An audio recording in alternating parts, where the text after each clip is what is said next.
বিশ্ব রাজনীতির দাবার ছকে এক ঐতিহাসিক পরিবর্তন। যে যুদ্ধ শুরু হয়েছিল ইরানকে ভাঙার স্বপ্ন নিয়ে, সেই যুদ্ধই আজ পরিণত হয়েছে আমেরিকার কৌশলগত বিপর্যয়ে। রেজিম চেঞ্জ, মিসাইল ধ্বংস, পারমাণবিক কর্মসূচি থামানো, ওয়াশিংটনের সেই সব উচ্চভিলাষী পরিকল্পনা আজ ইতিহাসের সবচেয়ে বড় ভুল হিসেবে চিহ্নিত। প্রশ্ন একটাই, যে যুদ্ধের প্রতিটি লক্ষ্য ব্যর্থ, সেই যুদ্ধের শেষে কে বিজয়ী? বাস্তবতা বলছে আজ খেলার নিয়ম লিখছে তেহরান, আর বাঁচার পথ খুঁজছে ওয়াশিংটন।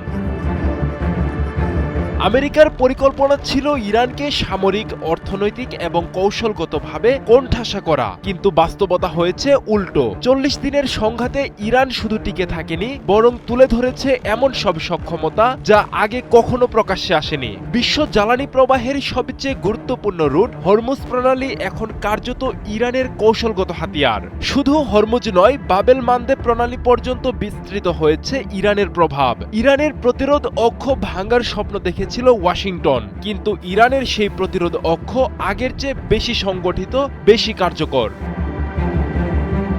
মার্কিন ঘাঁটি, সামরিক স্থাপনা, অঞ্চল জুড়ে একের পর এক আঘাতে দুর্বল হয়ে পড়েছে ইসরায়েল আমেরিকা জোট। যে যুদ্ধ শুরু হয়েছিল ইরানকে বিচ্ছিন্ন করতে, সেই যুদ্ধই তৈরি করেছে নতুন আঞ্চলিক ভারসাম্য।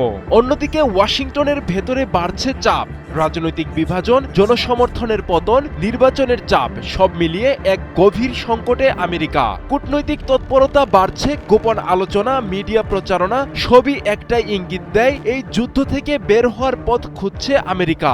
কারণ এই যুদ্ধ তাদের দিয়েছে ব্যয়, ক্ষতি আর ব্যর্থতা।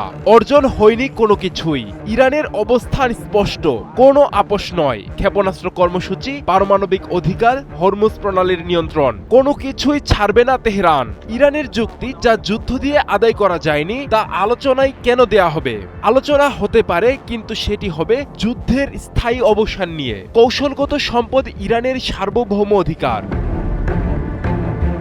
এই যুদ্ধ শুধু বর্তমান শক্তি দেখায়নি, ইঙ্গিত দিয়েছে ভবিষ্যতের দিকেও। নতুন অস্ত্র ও প্রকাশিত সক্ষমতা, বিস্তৃত টার্গেট লিস্ট। ইরান এখন প্রতিরোধ নয়, বরং প্রতিরোধের নেতৃত্ব দিচ্ছে। সবচেয়ে বড় বিষয়, ইরান যা বলেছে তা করেছে, হুমকি দিয়েছে এবং বাস্তবায়ন করেছে। এই বিশ্বাসযোগ্যতাই ইরানের কৌশলগত শক্তি। তবে ইরানের সবচেয়ে বড় শক্তি তার জনগণ।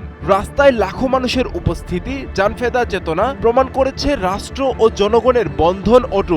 যেখানে আমেরিকা হারাচ্ছে জনসমর্থন, সেখানে ইরান পাচ্ছে ঐক্যবদ্ধ জনসমর্থন। যুদ্ধের ইতিহাস বলে শেষ পর্যন্ত জয়ী হয় সেই, যার হাতে থাকে কৌশল, সাহস আর জনগণের সমর্থন।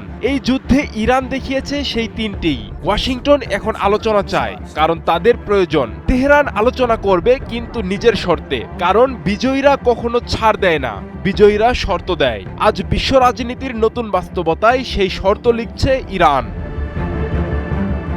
আব্দুল্লাহ আল মারুফ, ৭১।